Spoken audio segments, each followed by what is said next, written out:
Assalamu alaikum, dear students.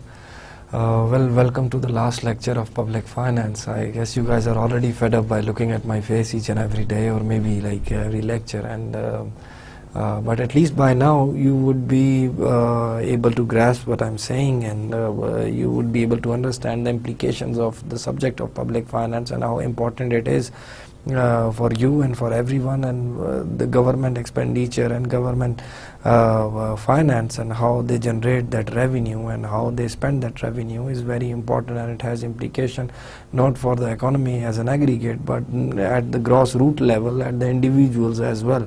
We have covered various milestones, and we have taken the subject very systematically as possible. No doubt we have not been able to cover each and every detail in like 100% possible, but the thing is that in the limited scope of 30 lectures and 32 lectures, in fact, I have tried to cover each and everything that is most important in the subject of public finance.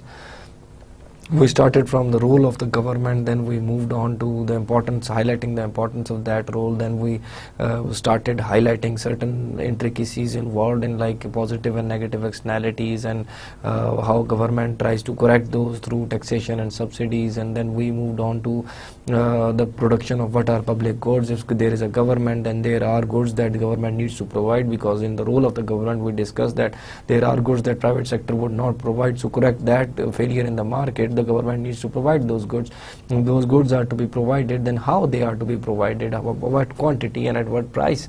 So through that we came on to the point where we discussed the political process and political equilibrium, and through that we discussed the various agents playing the role in political process and political equilibrium, and various rules that through which political equilibrium is reached, and how people try to vote for their preferred outcome, and what would be the outcome in various types of rules. And we also discussed that then it takes into account the political powers and for example political parties, and then we discussed that there are other agents other than voters and political parties that are involved in this process, which are bureaucrats and special interest groups, and so we discussed all that scenario. Then moved on from that to the point where we started to discuss the actual government expenditure. And when we started to discuss the actual government expenditure, we moved on to the point where we discussed the government should have a mechanism to evaluate the various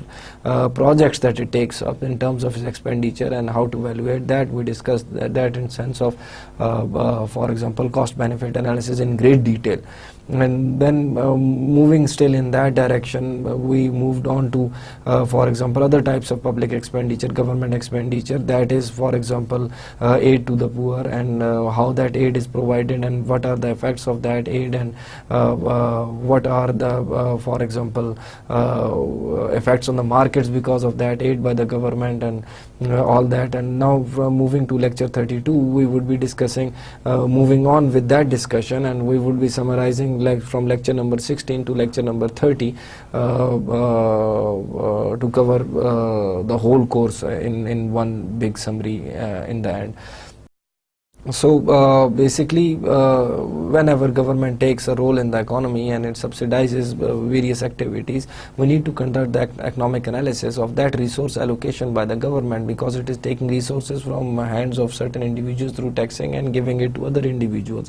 We also discussed that if the outcome is inefficient, that would result into creating an overall market inefficiency, because those individuals out of whom your resources are taking away, resources are not being taken away, they would be, if the use of those resources is not efficient, then everyone would be dissatisfied. They would, individuals who are getting subsidies or transfers would not be able to use those resources properly, and since you have already taken out the resources from those individuals who could have used them, there is an opportunity cost to that, and if that reduces the level of economic efficiency, then there would be lesser resources next time to be taken away from these individuals, because it would affect their performance as well, and lesser resources to be given to poor as a aid or in terms of transfers. But then, because that is very necessary, because it is not always that an individual is poor or individual is a lower income level because he did not find work, because that is in context of job creation. If you take this, consider there would be disabled individuals, there would be old individuals, there are children, so they cannot work at all. So government needs to give them transfers in one way or the other, through health insurance, through food insurance, or food stamps in other words. So there is an effect on resource allocation, and that type of resource allocation is very important. You cannot let that go, but then you cannot compromise the overall efficiency of the economy on that. And then consumer may consume where marginal social benefit is less than marginal social cost, because of he being given a government transfer. Then the individual would consume more, and he would consume to the point where marginal social benefit is less than marginal social cost, and that is an inefficient outcome, as we have discussed. Now, loss of willingness to work if after work income is less. Then if we discuss the welfare trap, the concept of welfare trap. If you give income transfers to an individual, then his willingness to work would reduce. So the analysis highlights the equity versus efficiency trade-off. Let us consider the first example, which is like price distorting subsidy. Lower the price of a particular good relative to other goods to the eligible individuals, that is a price distorting subsidy. In this case, we discussed the example of a housing subsidy to individuals, like hiring an apartment at below the market rent, and the difference is paid by the government. That is one type of the subsidy. Now, what would be the effect of that subsidy? There would be a creation of excess burden, because individual would be using more of the good than he normally would use, and there would be the using to the point where marginal social benefit is less than marginal social cost, and that would create an inefficiency, and that would also create an deadweight loss or excess burden, which is the measure of dollar value of the distortion that exceeds the amount transferred to the recipient.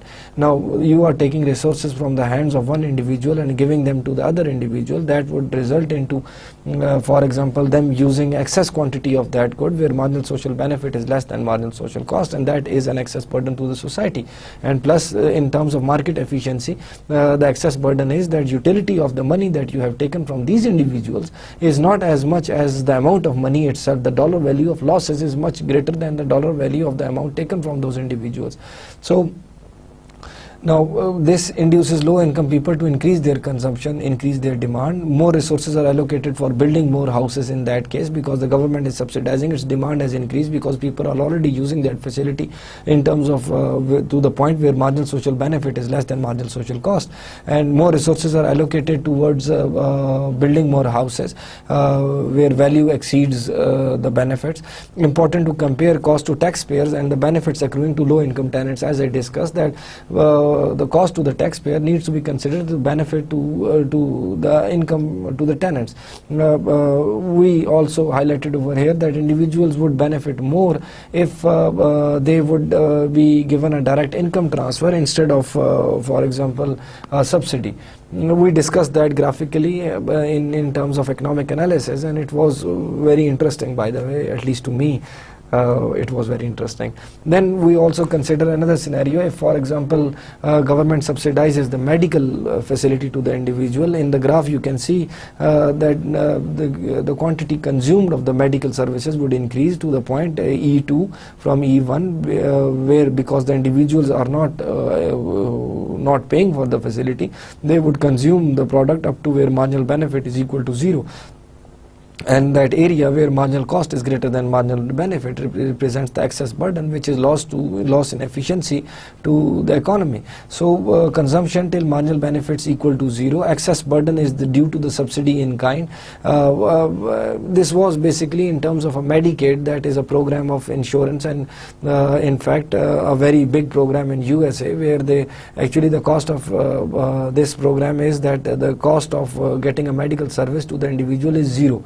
So he would consume up to the point where marginal benefit is zero, and Medicaid recipients would be much better off if the cash subsidy is given instead of free medical services. And that would also be considered in a sense that market efficiency would also improve, since marginal benefit, marginal social benefit would be equal to marginal social cost.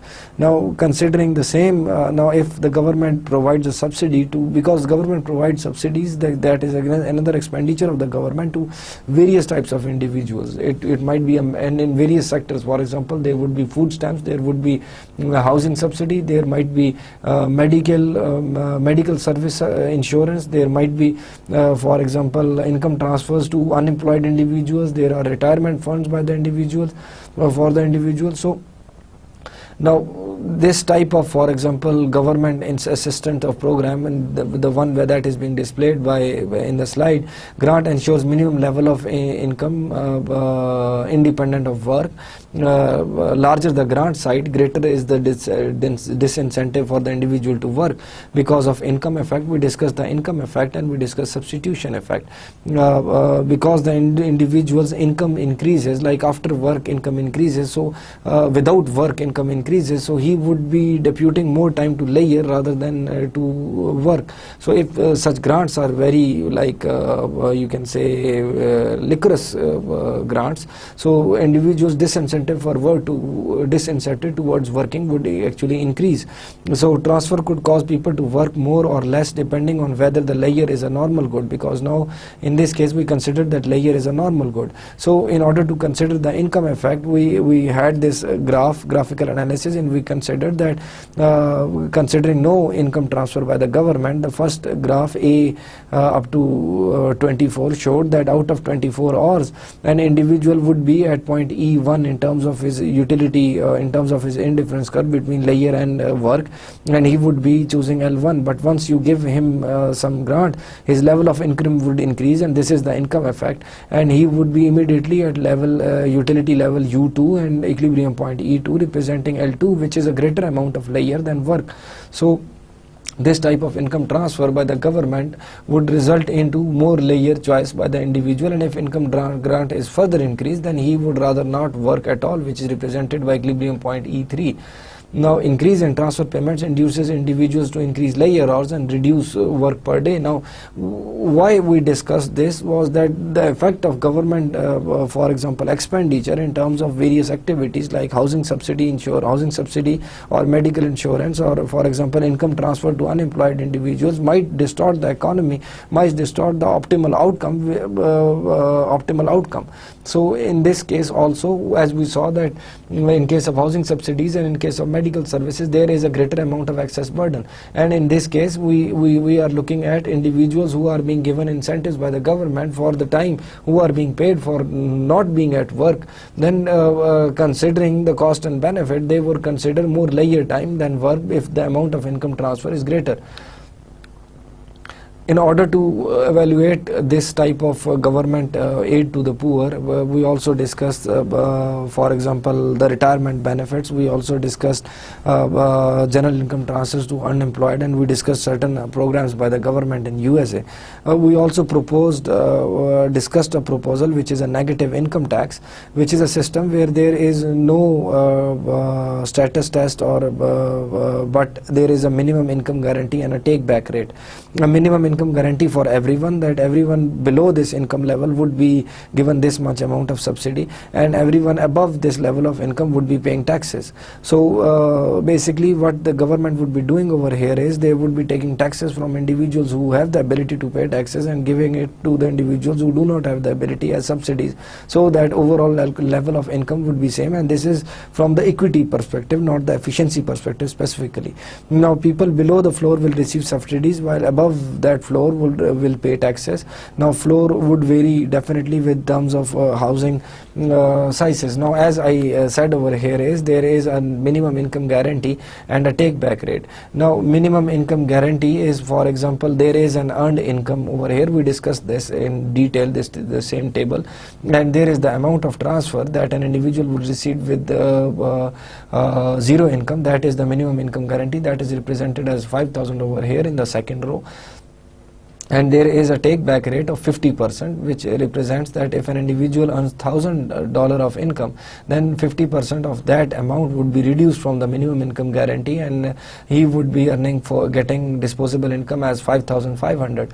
So while going through this discussion, by the end we saw that at 10,000 the individual would not be getting any subsidy from the transfer by the government, and he would not be paying any taxes as well. That his disposable income would be 10,000. So above that level the incomes would be taxed, and that amount would actually be pooled and given to those individuals whose income level is less. But then there are also, this was a very interesting thing, negative income tax, but there are implications. It is very expensive program. If for example minimum income guarantee is a reasonable level, assuming a minimum income guarantee of 20,000 per year for a family of 4 and a take back rate of 50,000, all families of 4 with income less than 40,000 will be eligible, especially in absence of status test. If TN is a status test is basically, I forgot to mention it again, status test is a test of means to earning by, there are means test and status tests in USA. Basically these are the concepts applied in USA. Means test is actually if an individual has enough means in terms of wealth and all that, and status test is whether an individual is either disabled to be eligible for that program, maybe he would be for example of a certain old age, or he would be a kid, and so these are the whether the status of individual is makes him eligible for that program or otherwise. So in the absence of status test, all the individuals with the income less than 40,000 will be eligible for the grants. So if TN for example is set lower to increase the incentive of work, take back rate in fact, so for example it is set lower from 50% to 20%, then the income break-even income level would rise to for example from 40,000 to 100,000. Now at this much amount, it would be, just consider the imagine of a number of people who would be below that income level, and in that case there would be a huge government expenditure in financing to make them that minimum income level up to a certain point, and then there would be free riders also in that case. There would be individuals who would be for example hiding their taxable income in certain cases to get benefits from the grants, and there would be disincentive to work also in this scenario as well, and tax rate and prices of other government services would have to be increased a lot to finance such activity. Actually we discussed this in a sense that because of such government subsidies, for example in case of Medicare facilities, we saw that because of government subsidizing the medical facilities, people would be increasing the demand, increasing the consumption of that facility, and that would result into increased demand, that would result into more supply, increased cost of production. So individuals who are actually paying taxes are not just paying taxes to subsidize the medical facilities for those individuals who cannot afford that, but they are also paying higher prices themselves to just for example bear the for themselves as well. So the point is that they are being affected from both angles. So in this case, in the individuals who are paying the tax, they are also on one end paying the tax for individuals who are getting the subsidies, and they are also paying the price of higher government services, higher prices of government services and products. Then we started to discuss the social security and social insurance. That is another part of government expenditure, and then in that actually we also discussed the case of Pakistan as well, that the types of social programs that government of Pakistan has to aid the poor or people with less economic ability, specifically the retired individuals, or like Benazir income support program, the pension program, the Baitul Mal program and all that.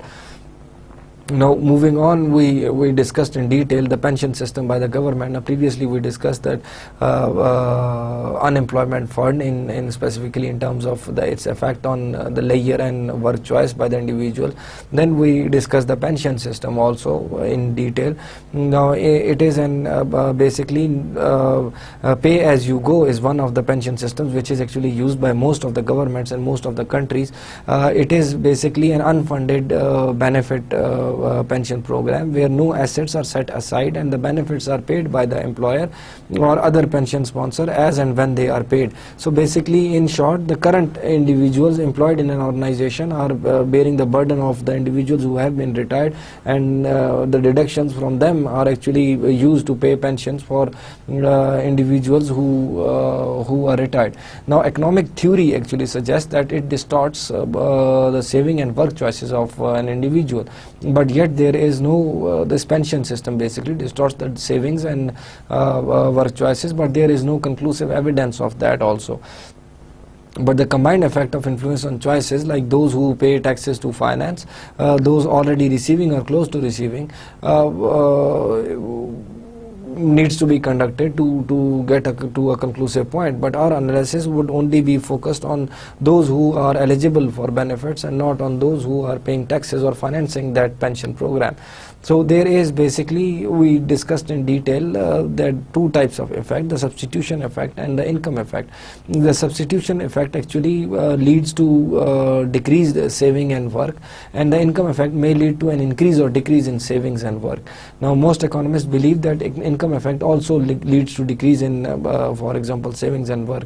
So we discussed the impact of pension and earning test. We discussed actually the impact of pension and earning test on work incentives of the individual, and in terms of savings, and we discussed that it was similar that with pension grants, for example, earning test is basically a concept where an individual gets an early retirement, and up to the retirement age his earnings are subject to a test on yearly basis, in which case that pension would be the total amount would be the amount of pension transferred to him would be reduced with the amount of his own earnings, and after that age there would not be any earning test. This is a system that is applicable in USA.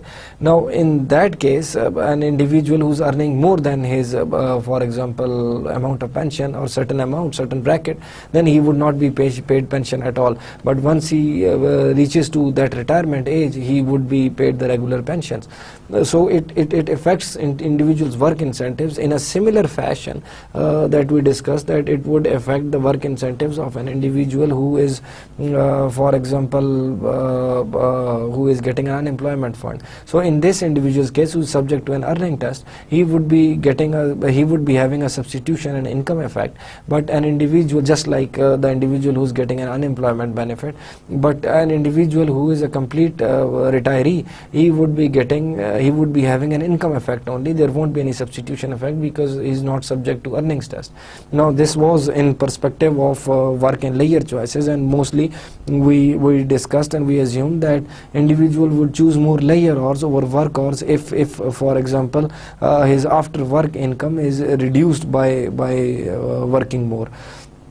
Then in terms of savings incentive, because we discussed that such type of pension systems affects an individual's work and saving incentives. I've just discussed work incentives. Now coming towards saving incentives, there are three basically effects. There is asset substitution effect, there is induced retirement effect, and there is bequest effect.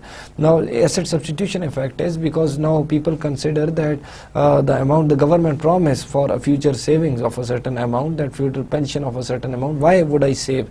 I save for my future, uncertain future, or there is uncertainty in future. So I save for my retirement, that when I would not be able to work, I should have enough sustainable income. That is why I save. But when for example there is a promise by the government that they would pay me when I get retired, then that is an asset. So that my current savings, which is also an asset, would be substituted by that government promise. So that is an asset substitution effect.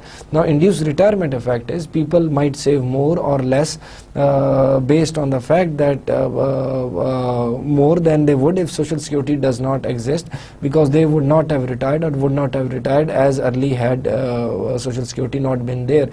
Given it does exist, people choose to ultimately retire or retire earlier and save in order to do so, which is opposite of the asset substitution effect, considering that since there is an option of an individual to save and retire early, and there is a government promise of some amount of pension after his age of retirement, so he would save more and retire early and then choose more later.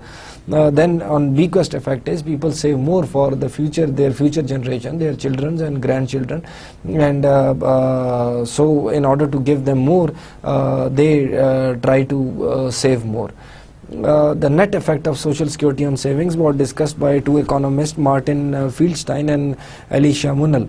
Martin Fieldstein mentioned that social security leads to substantial reduction in savings, which was the asset substitution effect, and we actually graphically discussed the asset substitution effect. We discussed that if the government, for example, saving is up to within current savings, with the government amount of saving, for example, if an individual saves 100,000 a year, for example 100,000 rupees a year, and the government promises 50,000 a year savings after deducting from his salary, then he would save only 50,000 a year, and that would be an asset substitution effect. Alicia Munnell actually says that the net effect of asset substitution effect and induced retirement effect cancel out each other, and the net effect is zero basically. Then after having this exhaustive discussions of various government expenditure scenarios in terms of the evaluation of various projects and evaluation of subsidies and evaluation of government transfers, we moved on to the concept of government finance. And with government finance, we had to discuss taxes, and with taxes we discussed that taxes are user charges by the government for government provided services. I hope you remember that we discussed tax prices, and these taxes actually influence an individual's choice of and basically voting decisions. So they would influence the amount of tax that an individual has to pay to a government. That would result into his choice of various preferences and the political outcome and the use of public goods, and he would basically vote considering the marginal benefit and marginal price, marginal cost, and where marginal cost is actually the tax share. So fundamental difference between government and market provided goods and services is that in market goods, there by the private sector, there are immediate payment and prices ration the goods. Now how that happens is that, for example, there is a certain amount of chocolates available in the market. If the prices are high, then the quantity would almost be reduced, and that would ration, the prices would automatically ration the quantity supplied of that good. But in terms of government goods and services, that does not happen, because taxes do not ration the use of goods and services, because number one, they are not prereqs for use of those public goods, because individuals who do not pay taxes also use those goods, and the services are financed by taxes, but the link is missing, because people do not see the taxes directly paying for the use of that good, because the link is indirect.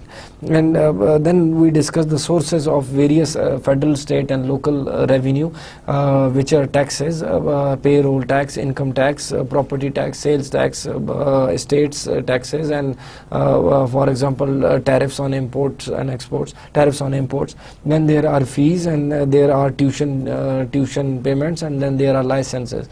These are basically various sources of government finance. As I already discussed, I guess I mentioned it earlier, political equilibrium is defined by tax share and the voting choices of the individual, because if tax share is increased, people would vote differently, because tax share increase in tax share would mean the increase in marginal private cost.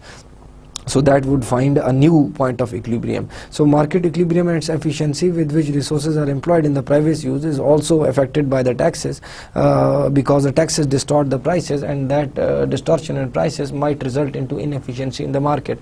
That also affects the income distribution, because the real income that an individual, disposable income, is after tax income, the net income, and individual would make his decisions based on that income. And once you tax and you provide subsidies to other individuals, so it would automatically alter the income distribution in the economy. And prices and amount, it also affects the prices and amounts of private goods and services that an individual can consume, because if you increase taxes, that would reduce my disposable income and I would consume less of the private goods as well. So we discuss the basics of taxes. That is, first of all, we discuss the tax base, because in Pakistan's case we also discussed that the tax base is very narrow. What is tax base actually? The item or the activity which is to be taxed is actually the tax base. It can either be income, it can either be consumption, it can either be wealth. Now there are basically three bases which are related to each other. A consumption is, for example, sales tax, and all that is consumption tax. General sales tax is a consumption tax. Income tax is taxes on profit on firms and business entities, and salary income of the individuals are income taxes. Wealth taxes are like taxes on property, taxes on, for example, the stocks and bonds and that you have bought, and taxes on, for example, the assets that you have, your house, your property, the cars, the buildings, and all that are wealth tax, which basically define the wealth of an individual, the total wealth which he has. So all of these are related to each other, and this is basically when we talk about Pakistan, we say that the tax base is very narrow, because we only have certain types of taxes that are targeting certain areas. We should broaden the tax base. Various types of income, various types of consumption, various types of wealth should be taxed, for example. Now general tax is the tax that taxes all the base. Actually, for example, there is a general sales tax that taxes all the consumption, all the sales proceeds of the goods and services. So that is a general sales tax. But then there are selective taxes, like the taxes which tax the certain portion of a base. For example, there is excise tax on production and sale of goods and services. Now that is sort of a consumption tax, but then it is part of a consumption tax. Only one part, production of sales of goods and services, is production and sale of goods is being taxed, and that is, for example, a part of the whole consumption base. Now there is property tax as a tax on one type of wealth. Then there is tax on profit, a selective tax on type of income. So there, for example, taxes on profit. For example, if I have capital gains from the stocks that I have, or if I get a dividend, then that is part of my income. If that is taxed separately, not as a whole, then that is not a general tax, it is a selective tax. So these are the basic terminologies that we discussed. And moving on, there is very important concepts, the tax rate structure, the relationship between the amount that is to be paid in tax and the tax base for a given accounting period is the tax rate structure, that how much of the base and how much the tax is paid out of that base. There is an average tax rate, the total amount of tax divided by the total amount of tax base and value of the base actually, and marginal tax rate is the amount by which the tax increases with the increase in the value of the tax base actually. Then there are tax brackets, the range of tax base in which the marginal tax rate is constant is a tax bracket. Now there are like descriptives of tax rate structure. There is progressive taxation, there is regressive taxation, and there is proportional taxation. Progressive taxation is a structure where marginal tax rate is increasing and greater than the average tax rate. That would mean with increase in income, the tax rate also increases, and that is marginal tax rate with increases, and that is actually progressive tax. Then there is a proportional tax, which is has a structure where the marginal tax is constant and equal to the average tax rate. There is regressive tax as a structure where the marginal tax rate is below, is decreasing and less than the average tax rate. That would mean with increase in tax, increase in income or increase in base, the amount of tax that is to be paid decreases with it. Now we had a graphical image of that also while we discussed that. Then how should the burden of government be financed? Now there were this is the debate that we had, not as much a debate, but I mentioned all the points. Over here you were not talking, and even if you were talking I could not listen to you. I wonder if we could had such type of a conference in which I could also hear what you are saying, and then we could have a good debate, and we would have each of us would have our views expressed over here. Now, the benefit principle is those that benefit the most from a particular good or a service should pay the higher amount of tax. Now, how would you evaluate? That is basically a Lindhall principle. But how would you evaluate if I benefit more from, for example, the public defense, like for example the police services or the military, and you are benefited less from that? So it is very difficult to evaluate that. This would be associated to the Lindhall principle of pricing, that I benefit more, I pay more taxes. I just voluntarily declare that I benefit more, so I pay more taxes. So one way to do it, the benefit concept, is an example was the fuel tax to finance road construction. Fuel tax would represent that higher the consumption of fuel would represent greater use of the road. So automatically fuel tax would represent the benefit principle. Then there is ability to pay principle. Now, ability to pay principle is very debatable, and that would mean those who have the greatest ability to pay should be required to pay most of the taxes. Now, in that sense, there are two more concepts associated to it. There is horizontal equity and there is vertical equity. Now, I would, yes, I have included that slide also, so it would be very good discussion again. Horizontal equity states that individuals with the same level of income should be taxed at the same level, now as per income. Then if the level of income is about the ability to pay, then what about my ability to work? Now let us consider an example over here. Now there are same income yet varying responsibilities. If I have, for example, 10 mouths to feed, and an individual with same level of income has only for example himself, then my ability to pay is much lower than that individual. So what about the horizontal equity in this case?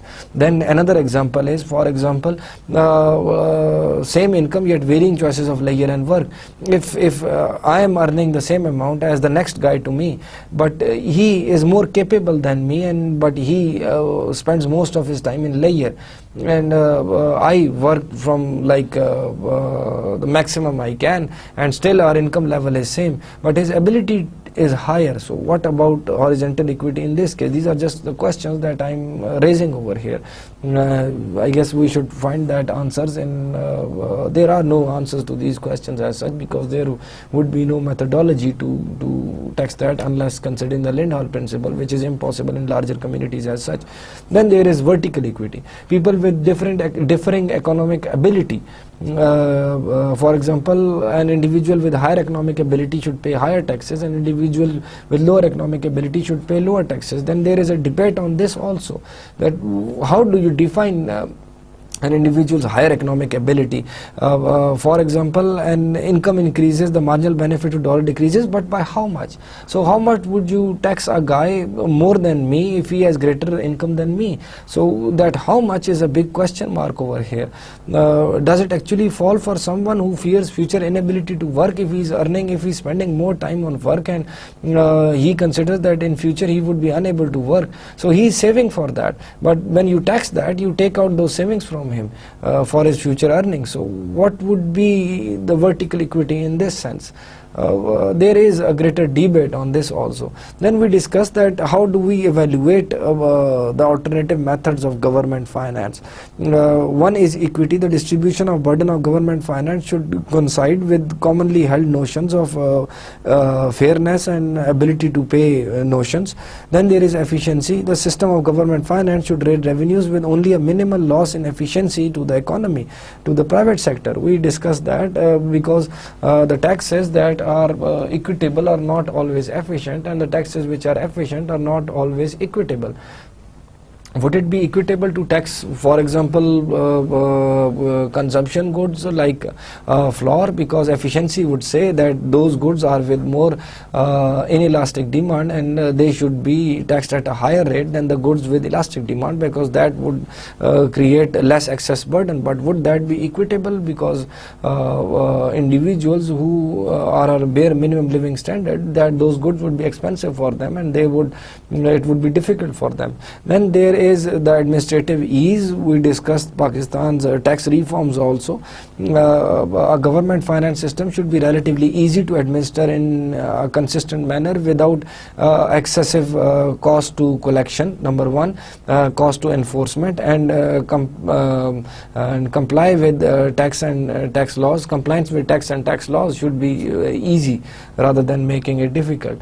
Now then we moved on to considering the topic of tax compliance. We moved on to the topics of tax evasion and tax avoidance. Tax evasion is the term for illegal ways of avoiding paying taxes. It is typically the result of not declaring your income or overstating your expenditures. And tax avoidance is actually legal, which is typically avoiding or delaying the time in which taxes are owed, or taking for example actions which actually reduces the tax burden. This is about whole actually there would be scenarios in which you corporation might spend some money on corporate social responsibility perspective, and that part is not taxed, so that would be reducing the tax burden in as an example.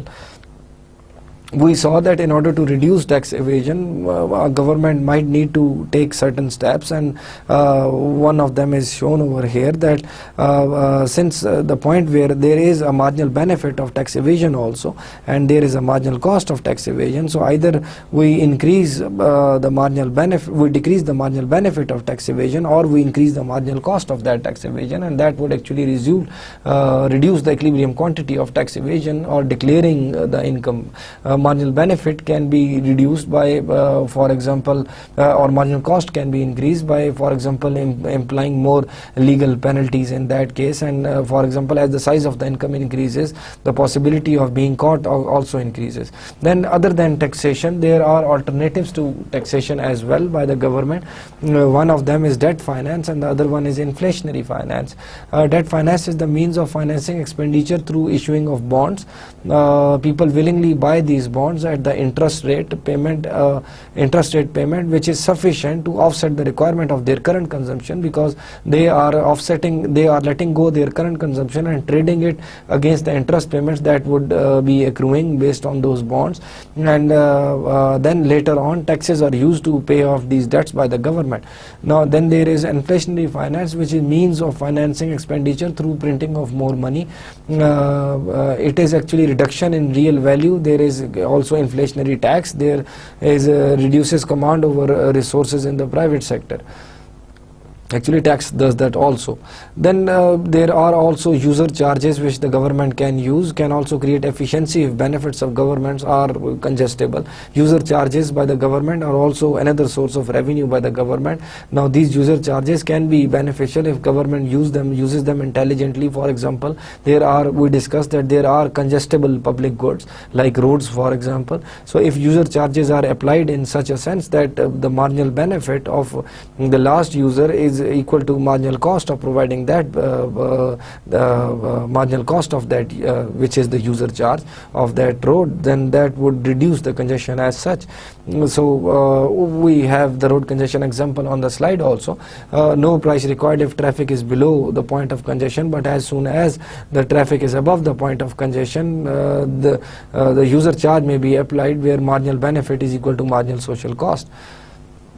Then after this, having an overview of how government can finance its activities like taxes, inflationary finance, debt finance, we moved on to see the effects of those activities on the market equilibrium, specifically the taxes. Actually that is where we revolved around.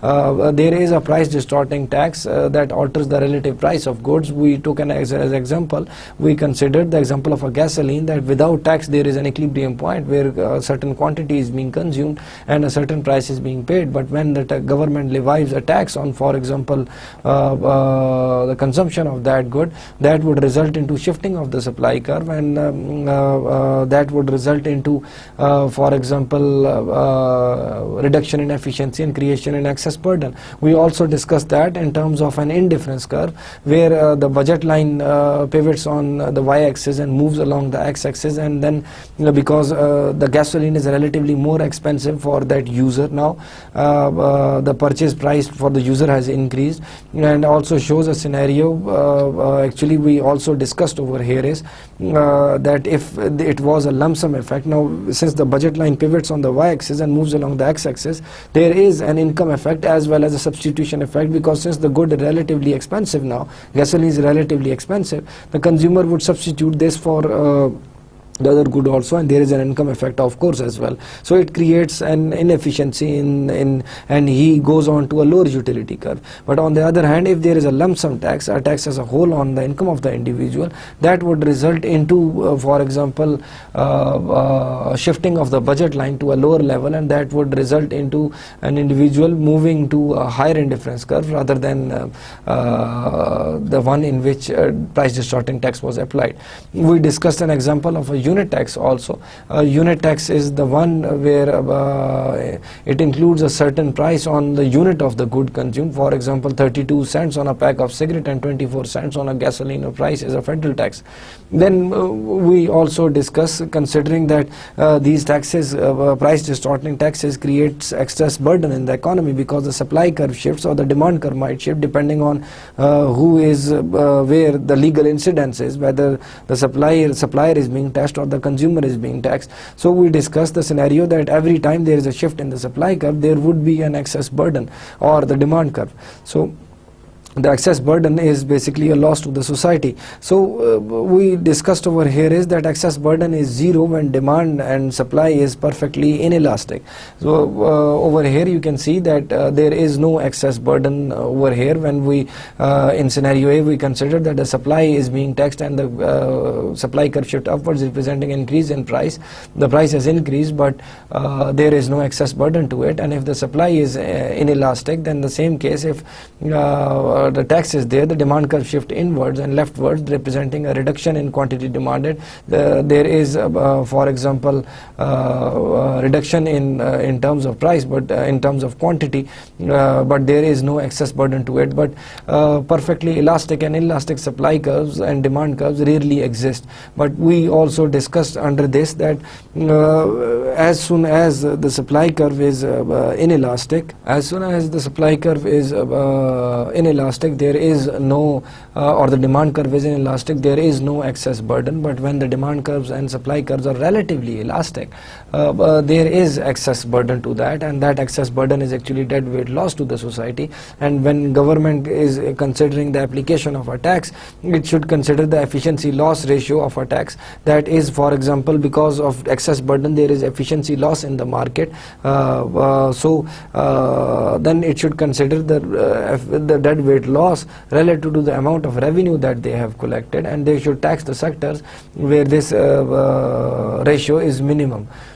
So then we moved on to the incidence of tax. We would go back to the excess burdens and relatively elastic and inelastic supply curves over here. This concept is associated to that who would bear the burden of the tax. There is a legal incidence of tax and there is an economic incidence of tax.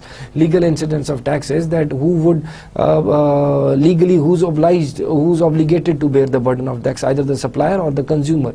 And economic incidence is that later on who would be actually bearing the burden of the tax, and that is again related to the elasticity of supply and demand curves. So there is a shifting of the tax burden because of the elasticity of demand and supply. Forward shifting is the transfer of burden of tax to the seller, who is legally obligated to from the seller who is legally obligated to pay it to the buyer, for example. So in this case, forward shifting is when the seller shift his burden to the buyer, which is, for example, in the case of gasoline example, we had a graphical analysis over here, and we saw that for example, it does not matter if the tax is on the supplier or on the consumer. The end result is that the net price of the product being paid by the consumer is the same as in both the cases. So the burden is shifted on the consumer later on. And backward shifting is the transfer of the burden of tax from the buyer to the seller. In this case, we consider a payroll tax where the supplier was the labor force, the labor actually which is supplying the product, and the buyer is actually the organization which is hiring hiring that individual, and that buyer is actually shifting the burden on the seller of the services, which is labor. So that is a payroll tax if income decreases, of course. Now, independence of legal and economic incidents, which is what I was discussing before in terms of gasoline example, it does not matter whether the buyer or the seller is legally liable for a tax. The economic incidence of the tax is determined by the supply curves and demand curves and their relative elasticities and the previous points of equilibriums. Now, again, we turn back to the elasticities, because as we discussed that elasticities are very important in terms of determining the amount of excess burden. It is also very important to predict the you can say incidence of tax, actually the economic incidence. Generally the supply of goods and services is more elastic in the long run than in the short run. Therefore buyers are more likely to pay the taxes in the long run. Industries where resources can be easily shifted for other use have elastic supply curves in the long run. Now let us consider first when the demand curve is more inelastic, then it would mean that my survival without that product is difficult. So the burden of tax would automatically be on me, right? So in case of inelastic demand curve, the burden of tax would be on me. In case of relatively elastic demand curve, the burden of tax would be on the supplier. On the other hand, considering the supply of the goods and services, if the supply of the good is inelastic, the burden of tax would be on the supplier. But if the supply of good is relatively elastic, the burden of the tax would be on the consumer, on the buyer. Now look at this. The very interesting thing is that supply of the good might be inelastic in the short run, but when you move on to the long run, firms can shift the resources from production of one good to the production of other good. So that would mean that the supply curve is relatively more elastic in the long run. So when the supply curve, which is inelastic in the short run, even if it is taxed right now, the burden would be borne by the supplier. But later on in the long run, when the supply curve becomes more elastic, the burden would be shifted on the buyer. Now this is the most important implication of taxation, that in the long run usually the prices of the products rise. If the supply of the product is taxed, the supplier is taxed, actually the supply of the product actually rises, the price of the product actually rises with the amount of tax that has been applied on the sellers. This is a very important implication of the government taxes being applied on the suppliers, because they would immediately increase the prices of the products and the burden would shift on the consumers in the long run. And then we discussed that in terms of the excess burden that is created, which is shown over here on the slide, you can see that there are two goods. One of the good is the demand curve, assuming a constant supply curve and constant you can say elastic supply curve for food and clothing on the two panels, panel A and panel B. Now if the good A has more inelastic demand curve relatively compared to panel B, where the demand curve is relatively elastic, then there would be smaller excess burden on good A than on good B. You can see an excess burden over here. The supply curve is shifting upwards, representing a tax by the government, and the excess burden has been created. In the same case, in panel B, the supply curve has shifted upwards with a tax by the government, and an excess burden has been created, and that excess burden is much greater than the excess burden represented in terms of inelastic good. So that is debated in terms of efficiency. Loss can be minimized if goods are taxed relative to considering their elasticity. More inelastic the good is, greater should be the tax rate on that good. But then that would automatically mean that this distribution, this sort of taxation would be debatable on equity grounds, because then the necessities are more inelastic, and those would be taxed greater than the luxuries, which are more elastic. We also discussed the same incidence of tax in terms of multi-market analysis, because if, for example, certain good is taxed and its supply, for example, there are two panels A and B, clothing and food. That would mean that if a supply of good A or clothing is taxed and its supply would decrease and prices would increase, then the resources, because of the decreased supply, the resources would move towards other sectors. For example, if there are two-sector economy, the resources would move towards food, and that would increase the supply of food, and the resources would be employed over there, and its prices would reduce. So consumer would be benefited from that in terms of the cost that he needs to bear in terms of increased price of clothing. He would be benefiting from the decreased prices of food. So that is why actually in case of Pakistan we also discussed that evaluating the tax reform is a very difficult thing in terms of a multi-market, or for example in a general equilibrium analysis. We can discuss a partial equilibrium in one market effect, but when multi-markets are involved, then it is very difficult because of mobility of resources and changes in prices and non-availability of data in many cases. Price of clothing to increase, but that of food to decrease. Now, effect on specialized capital and labor of clothing industry would be that they won't receive as much wages in the food industry, and they would face a decrease in income. Then moving on, we discussed the budget balance and the government debt specifically. We started with, actually we had a great deal of debate on this, a great deal of discussion on government budget deficits.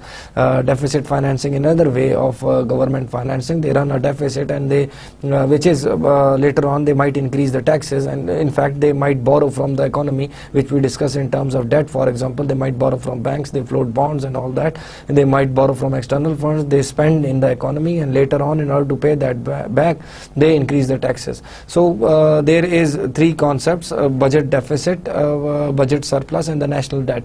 Budget surplus exists when tax revenues are greater than tax expenditure, and that is rarely a scenario in case of Pakistan. Then there is budget deficit, which exists when the expenditure exceeds the revenue, which is mostly the case in Pakistan, in many countries also. And national debt is the sum of deficits minus the sum of the surpluses. Now the main thing is, we discussed that in great detail in terms of IMF, and we would come to that again. We are running short of time, so I would be much speedier over here.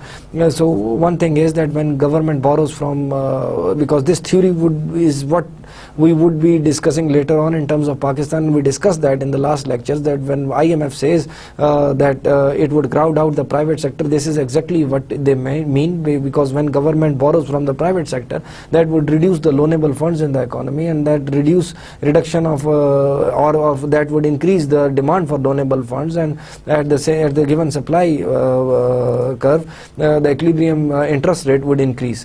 And then we discuss the concept of Ricardian equivalence, which is that when rational people see that government is borrowing and they are running a deficit, that they would be increasing the taxes in the future.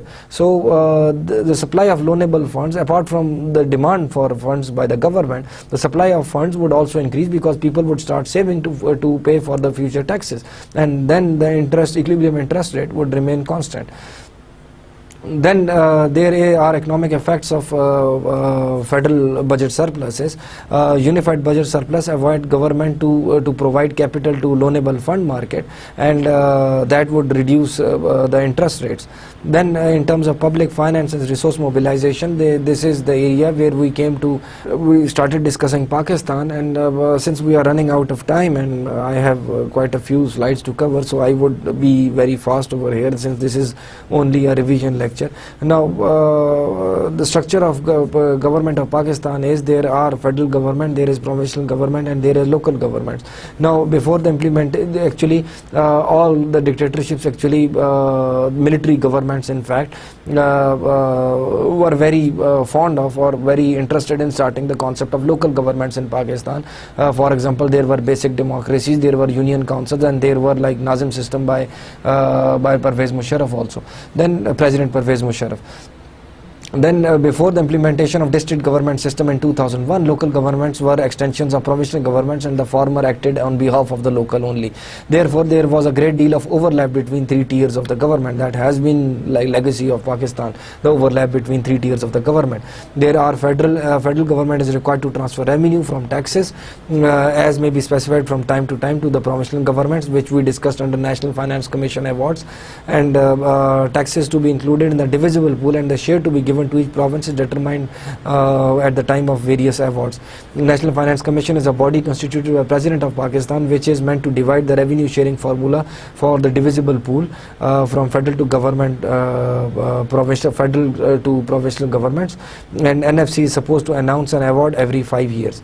Now, this internal government transfer system, when debated on the grounds, then they can be based on the population, and it can be based on, for example, based on geographical location. I'm just talking about the divisible pool. Then there is another concept, which is trade transfers, which are actually transfer on collection, origin, and various grants, which have been criticized. For example, oil, gas excise, and royalties and hydroelectric profits originating from various provinces are allocated to those provinces. So there is the state transfers component. 12% of the total revenue transfer returns select resource revenues to the point of collection. They transfer the resource revenues to the point of collection. So that is how divisible pools and plus these state transfers constitute the whole NFC award to the provinces. These arrangements are criticized for having no particular economic justification, because if you divide on the base of population, that would mean that largely populated provinces would get more revenue. Then how would poorly populated provinces would actually spend the money on their whole, for example, large geographical area? While if it is on geographical area based division, then that would mean that provinces with larger population would be deficient in that case. Now, starting with the public finance, the basic facts: main source of revenue has historically been custom duties, because of, we discussed that, because of protection of the infant industry concept, with high tariff barriers and import substituting policies and industrialization. And then taxes from imports basically were the main source of revenue by the government. Now, despite the impressive industrialization and dynamic and economic structural reforms till from 1960, the contribution of income tax and corporate tax in case of Pakistan were not significant, and they actually declined as a percentage of GDP. So, and on our expenditure side, Pakistan was more than half of the total expenditure being spent on defense from 1970 to at least 1971, and then major parts of the payments were defense and the interest payments that they have to take. So Pakistan's economy was highly dependent on aid in much of its earlier years, and still, I guess, for this industrialization boom during the decade of development specifically. The interesting fact is that even after 16 years of structural reform, that is like a past figure, very little has changed. And in fact, in case of tax revenues as a percentage of GDP, there is much deterioration presented in next, which was presented in the next table. I guess I have removed those tables because this is just a summary. Revenue from taxation is far greater than the revenue from non-tax, one implication. Then the revenue from indirect taxes is much more greater than the direct taxes, which I have debated again and again. The indirect taxes are basically the consumption oriented taxes, and within the indirect taxes, the import duties had been a major part of Pakistan, which I discussed in I guess the lecture where I discussed the structural tax reforms in Pakistan has changed a little now, because the custom duties and federal excise duties are less part of the total indirect taxes, and most of the part is taken up by the sales tax. The situation has changed now, but historically the import duties and custom duties were much more, which was obvious in case of import substitution policy. Now, the defense and interest payments have increased a lot over, have been constituted as major part of the government expenditure, and this issue is of key importance for economy and politics as well. Development expenditure is far less in most of the cases, in most of the years. It has actually reduced as a percentage of GDP. Now, over here you can see that direct taxes have very little part in as compared to the indirect taxes, which actually contribute significantly to the total share of the government tax revenue. Then we discussed the concept of elasticity and buoyancy of tax, which actually came up with, for example, in again very scenarios in terms of tax reforms that we discussed. Tax elasticity coefficient measures the built-in response of tax revenue to growth in income without any change in tax rate, and buoyancy coefficient measures the total responsiveness in the tax revenue to the growth of income, inclusive of all changes in the tax rates and administrative and discretionary changes by the government. And in the table we saw that, for example, in year 2002, the income tax elasticity and buoyancy was very low. And what were the reasons for that? Presence of a large informal sector, wide array of tax exemptions, and then poor tax administration, which we again discussed in terms of tax reforms also. Now, then moving on to provincial efforts, you can see that provinces actually are the ones who spend most on the development sort of social sector, basically education, health, and for example housing and manpower and and other for example social sector areas. So basically provinces have spent 64% of their total expenditure on social sectors, while federal only spends 20%. Now there are important issues in public finance and revenue mobilization. Basically, problems of federal tax system are as follows. Overall level of fiscal effort is low. Tax to GDP ratio was stagnant at 12 to 13%. We also saw that it should have been more than 15% for Pakistan. This is the main reason for high budget deficit. There is over dependence on indirect taxes. Then there is within indirect taxes there was dominance of international trade, but now there is dominance of for example you can say sales tax. Basically the effective tax base on most taxes is narrow due to wide ranging exemption and concessions. This is still the problem. Tax administration is characterized by primitive and outmoded procedures, complex laws. We again discussed that because tax administration is there have been reforms, as I mentioned, and the administration has started to use for example IT tools and latest technology to improve its tax collection. Now, prior to, for example, start of structural adjustment program, even then World Bank highlighted that low income tax elasticity is because of narrow tax base, and agri income is not taxed, and so there is a requirement of implementation of VAT, which was implemented in terms of general sales tax instead of sales tax, just a sales tax on each and every product. Now, proper document in our view, we also discussed that proper documentation of the economy is also very necessary. There is a requirement of removal of unnecessary exemptions, and there should be more reforms of the tax administration. Then at provincial level, almost 90% of the revenue is collected at the federal level, and the remaining 10% distributed between the lower tiers of the government. The role played by both provincial and local governments play in the delivery of services is often very critical, but yet it is ignored in our case, and federal often bypasses, and then most lucrative sources of revenue are with the federal government. Now, social services in particular such as education, health and water supply and sanitation are provided by the provincial and local governments, but yet they do not have any major sources of revenue to finance those services. Then there is a problem with provincial resource mobilization structure, limited scope of resource mobilization, as large and relatively lucrative sources of revenue are with the federal government. Then there is the Islamization process, which has caused loss of revenue in those eras, not specifically now, from provincial excises, entertainment tax and land revenues.